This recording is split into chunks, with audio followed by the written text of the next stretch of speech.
Hey everyone, welcome back. Today we're going to do a deep dive into something that's been in the headlines for way too long, the Russia-Ukraine war. Oh, yeah. And specifically what a road to peace might actually look like as we enter 2025. Right. We've got some really insightful analysis actually from former diplomats and some think tanks to go through today. Yeah. Should be a good one. So we're going to help you understand all the complexities, who the players are and what could be on the horizon. Yeah. It's fascinating how much people are talking about peace, Yeah. But what's actually happening on the ground suggests something totally different. It does, yeah. Everyone's hoping for some kind of resolution, but where do you even begin with this? Well, Ian Proud, he's a former British diplomat, actually, and he was stationed in Moscow. Wow. And he lays out 6 major roadblocks to peace in his piece for responsible statecraft. Right. He calls these stubborn knots, which I think is a great way to put it. Yeah, very descriptive. Yeah, and he's very clear that these are not issues with easy solutions. Okay, so no quick fixes here. Not at all. All right, well, let's unpack these stubborn knots then. What's the first one we've got? So the first knot that Proud highlights is that Western allies, the US, the EU, and the UK, Right. they actually lack a unified strategy. Okay. He points out that they haven't exactly been on the same page when it comes to key issues like sanctions, what their actual goals are for the war, and even the level of support that they're willing to give Ukraine. So basically, this lack of cohesion is weakening the West's position, right? Absolutely. Couldn't that also send mixed signals to both Russia and Ukraine if they're not even sure what the West wants? That's exactly right. Yeah. He argues that this is a really crucial thing, a clear and unified vision for Ukraine's future. Makes sense. And it has to be a realistic one. Right. He suggests that the focus should be on rebuilding Ukraine as a strong and democratic country, which, could eventually join the EU. Yeah. But he also makes the point that defeating Russia completely, it's just not a feasible goal. Right. If they can't even agree on what victory would look like, how can they work toward it? Exactly. That makes sense. Okay, what's the next knot that he identifies? Okay, so the second roadblock that Proud brings up is the lack of direct dialogue with Putin. Interesting. Zelensky has essentially made it illegal to negotiate with Russia. Wow. So there's very little high-level communication happening at all. Okay. And Proud thinks that this is a major problem and needs to change. He does. So he actually thinks that talking to Putin is the way forward. He does. But a lot of people would say that's rewarding aggression, wouldn't they? Yeah, and that's a concern that a lot of people have, for sure. But Proud advocates for what he calls a more transactional approach. Okay. He thinks that seeking solutions that work for all sides involved, even if they're considered adversaries, is the way to go. Interesting. So even leaving Putin out of the conversation could be counterproductive. It might be. Yeah, that's his argument. He thinks that by excluding a key player like Putin, you're actually making it harder to find common ground. Okay, I can see his point. All right, so I've got 2 knots down. What's the next obstacle Proud brings up? So the third point, and this is a big one, is about NATO expansion. Okay. Proud says that NATO membership for Ukraine should be completely off the table. Wow, that's a pretty major concession. Why does he think that's necessary? Well, he says that Putin has basically staked his entire political career on preventing this from happening. Okay. So if you can give Putin some clear guarantees that this won't happen, that could be a big step towards de-escalating the situation. I see. But what about Ukraine? Wouldn't that make them feel like the West is abandoning them? Yeah, I mean, like we were saying, there's a very delicate balance. Right. Proud acknowledges that taking NATO membership off the table would require very skillful negotiation and probably some kind of quid pro quo to make sure that Ukraine's security needs are met in another way. So there'd have to be something given in return to make that work. For sure, yeah. Maybe some sort of security agreement with other European countries, or even maybe some kind of international peacekeeping force. Right. It has to be something that actually addresses the security concerns of all sides, though. That makes sense. Yeah. Okay, so what about the EU then? Yeah. What role do they play in all of this? That's his fourth point, actually. Yeah. And this one's interesting. He says that European leaders have been very vague about any kind of timeline for Ukraine to join the EU. Mm-hmm. But at the same time, they keep supporting the continuation of the war. So he sees a kind of disconnect there. Exactly. He says that they're kicking the can down the road, basically. And he thinks that this is actually contributing to the conflict continuing. I see. Instead, Proud argues for a more concrete and potentially even accelerated path toward EU membership for Ukraine. Okay. Now, he recognizes that this is a very complex issue. Right. but he emphasizes the need for decisive action. Yeah, I can see how dragging things out would just create a lot of uncertainty. Right. Frustration, especially for the people in Ukraine who are caught in the middle of it all. Exactly. So is the fifth not about sanctions then? You got it. This is where he tackles the effectiveness of sanctions and how they could actually be used more strategically to actually help achieve peace. So are they working? It seems like everyone's got an opinion on this. It's such a major point of contention for a lot of people. Yeah. And you know what? He says that while they haven't exactly crippled Russia's economy in the way that many had hoped, Okay. they could still be a useful tool. Okay. He even cites this crazy statistic. 92% of individual sanctions imposed by the UK have had zero impact. Wow, that's wild. Yeah, it's pretty shocking, isn't it? Yeah. So what does he suggest doing instead then? So instead of just using them as punishment, he proposes a more nuanced approach, Okay. using them more as a bargaining chip, His idea is to ease some of the sanctions that are less effective as a way of building confidence, Right. but keep the more impactful ones in place, of course, until Russia actually sticks to the terms of a peace agreement. So using sanctions not just to punish, but to incentivize progress towards a settlement. That's a really interesting way of looking at it. Okay, so that's 5 knots down, 1 to go. What's the last one? All right, so his final point is focused on Zelensky himself. Oh, okay. He argues that Zelensky's own political incentives might not actually be in line with pursuing peace. Oh, wow. What do you mean by that? Well, polls actually suggest that Zelensky would probably lose an election if the war ended. Really? Yeah, so basically, ending the war could mean the end of his political career. Wow, talk about a catch-22. It's a really tough position for him to be in, for sure. It just shows how personal ambitions and political realities can complicate things on a global scale, doesn't it? Absolutely. So we have to consider his personal stake in the conflict as well. Yeah, and Proud isn't saying that he's deliberately prolonging the war or anything, but he does think that this is a dynamic that needs to be considered when we're trying to find a path to peace. Well, it sounds like we've covered a lot of ground just unpacking these 6 knots. Well, But what about the bigger picture in Europe? How are the other European countries reacting to all of this, and how might that affect the chances of finding a solution? That's a really great question, and it's something we definitely need to explore further. All right, well, let's dig into that then. Let's do it. It feels like we've only just scratched the surface here, and already there are so many factors at play. You mentioned the shifting landscape in Europe earlier. What are some specific examples of that, and how might they impact the search for peace? Yeah, we're seeing some really interesting dynamics play out within the EU. For instance, the recent North-South summit that took place in Lapland. Right. That was a pretty clear indication that at least some EU leaders are digging in for a long war with Russia. Really? What makes you say that? What happened at this summit? Well, this summit brought together leaders from several different EU countries, and their discussions really seem to revolve around this idea of preparing for a protracted conflict.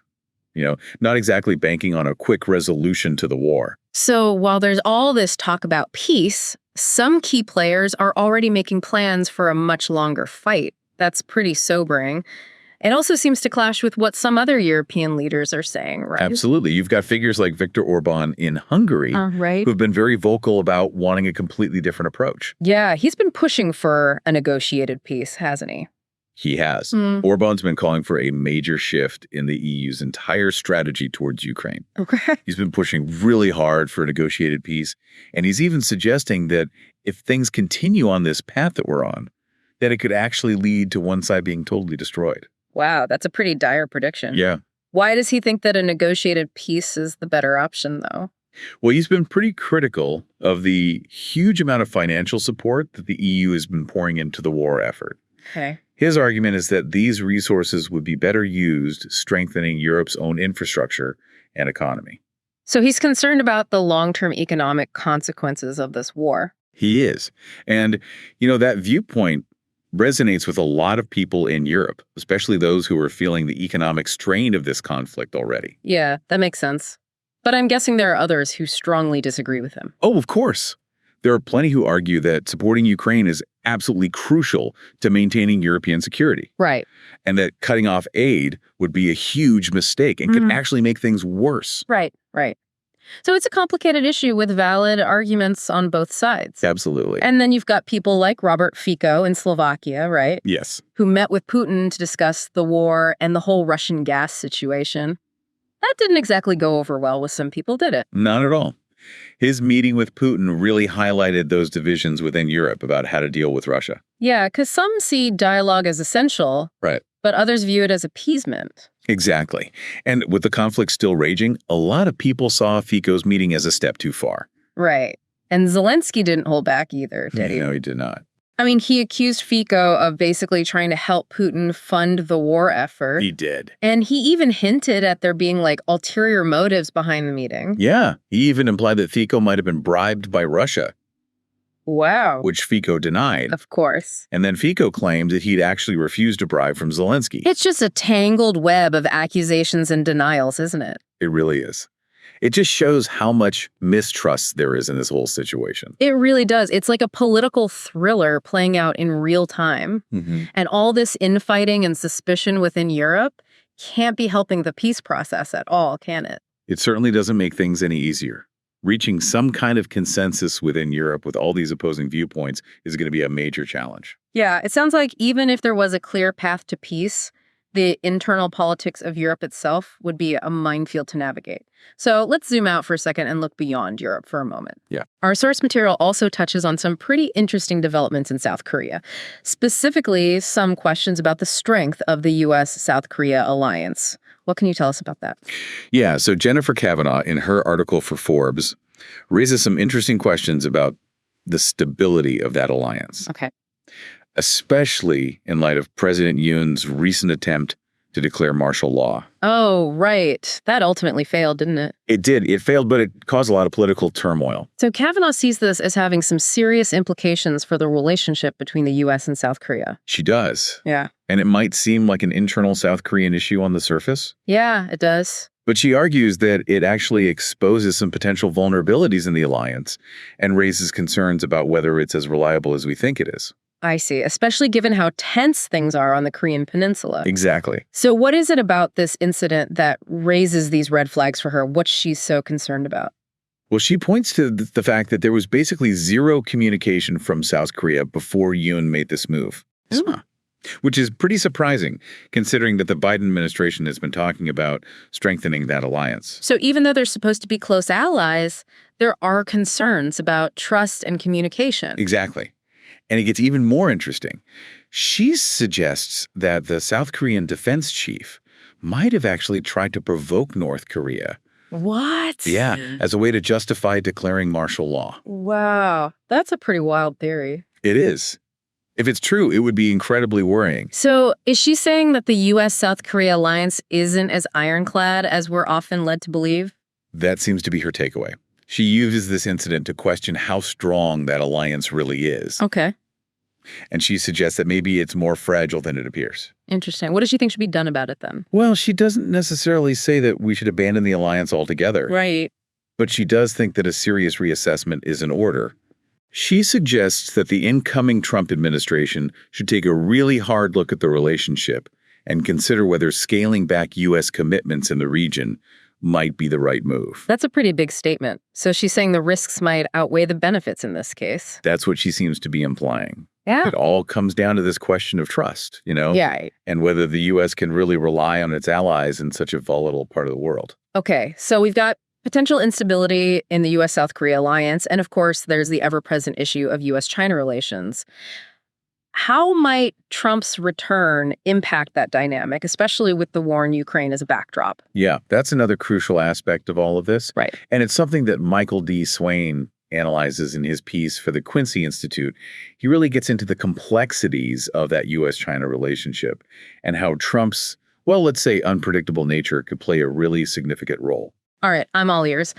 What does Swain propose when it comes to dealing with this U.S.-China relationship, especially with the unpredictable factor of Trump being back in the picture? Well, he actually offers some really specific recommendations for China. Okay. You know, considering that they're facing a particular challenge with Trump's, let's call it a penchant for provocative rhetoric and actions. Right.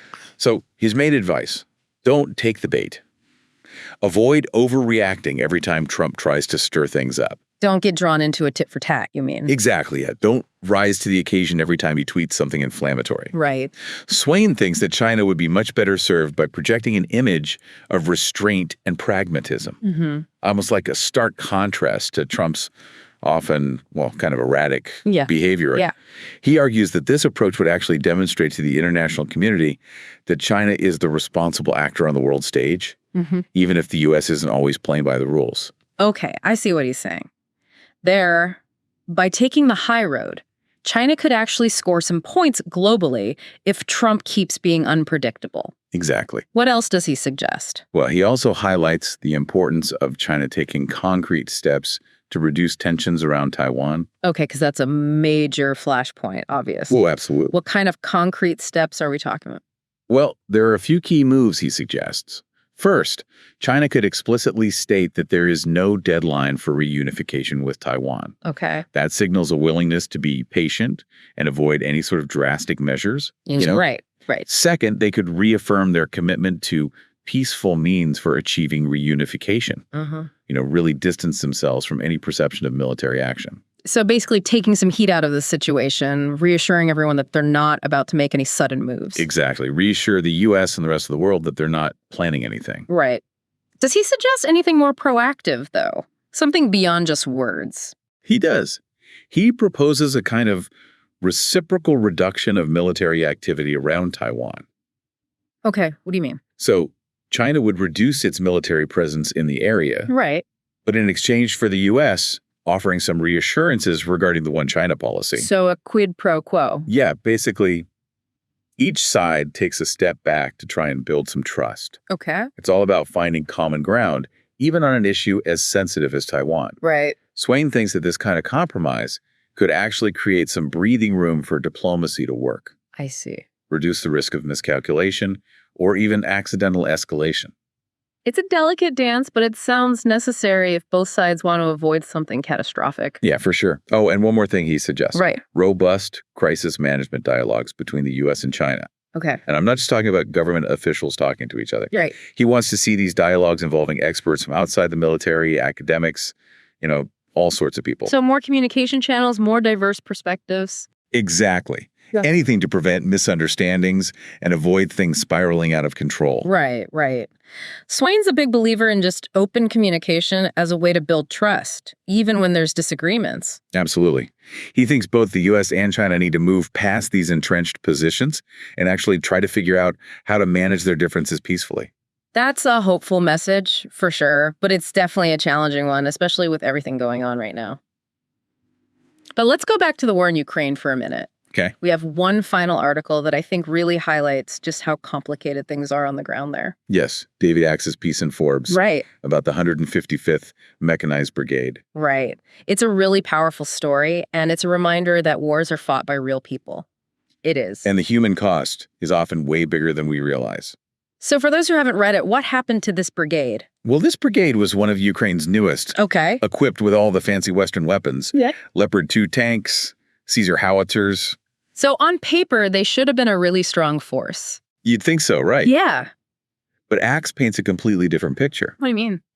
Well, it seems that the 155th essentially fell apart before they even made it to the front lines. Oh, wow. What happened? Almost 2,000 troops went AWOL during training. What? And then those who did see combat suffered really heavy losses. Wow. They even lost some of that valuable equipment we were just talking about. That's a pretty disastrous outcome, especially considering all the hope that was riding on this brigade. Why? What does Axe say happened? Was it lack of training? Bad leadership? He points to a kind of ironic dynamic. Okay. Zelensky's focus on creating all these new, flashy brigades might actually be weakening Ukraine's military overall. You mean like prioritizing optics over actual effectiveness? Exactly. Yeah. He thinks that the resources that were poured into creating new units like the 155th could have been better used to reinforce the veteran brigades that already exist. I see. Those veteran units, even though they're depleted, they've got the experience. Right. They know how to use the equipment. It makes you wonder if this rush to create these new units was more about propaganda than actual military strategy. Yeah, it does highlight those difficult choices that leaders have to make in wartime, right? Yeah. Trying to balance the need for actual success on the battlefield with the demands of politics and public opinion back home. It's a tough one for sure. It's a reminder that even with all the fancy technology, wars are still won and lost by people. Yeah, very true. And in the case of the 155th, it seems like those people were kind of let down by a system that cared more about appearances than substance. That's a really sad story. So after this whole deep dive, it's pretty clear that there's no easy solution to this war in Ukraine. We've uncovered all these obstacles to peace, shifting alliances, internal struggles, questions about the strength of those key alliances, like we talked about with the US and South Korea. It's a lot. It's a lot. It's a complex landscape for sure, but I think that's why these conversations are so important. Right. Exploring all these different perspectives, really getting into the details, helps us understand the challenges and the potential ways forward. I totally agree. What stands out to you as being particularly insightful or something that really made you think? That's tough. Yeah. There were so many good points. But one thing that really stuck with me was Ian Prow's argument for a more transactional approach to diplomacy with Russia. It's definitely controversial, Yeah, it is. but it challenges that whole idea of just isolating and punishing Russia Right. and suggests that maybe, just maybe, a more pragmatic approach, one that acknowledges Russia's security concerns, could actually lead to a more stable Europe in the long run. It really makes you think, doesn't it? Is this idea of forcing Russia into submission actually counterproductive? It's a good question to ask, for sure. Are the strategies we're using actually going to get us to the outcome we want, which is hopefully peace? Exactly. And I think this deep dive has also highlighted the fact that this is more than just a geopolitical chess match. Yes. There's a very real human cost to this war. The story of the 155th Brigade is just one example of that. Right, exactly. It's easy to get lost in all the analysis and forget that behind every headline, every statistic, there are real people whose lives are being shattered by this conflict. It's really important to remember that. Yeah. So as we wrap up here, what are some key takeaways for our listeners? As they continue to follow the situation, what advice would you give them for making sense of it all? Yeah. Stay engaged, keep asking those tough questions, and never forget the human cost of this war. Beautifully said. I think that's the perfect note to end on. Thanks to everyone for joining us on this deep dive. We hope it's given you some new insights and perspectives to consider as you continue to navigate this challenging and ever-changing world.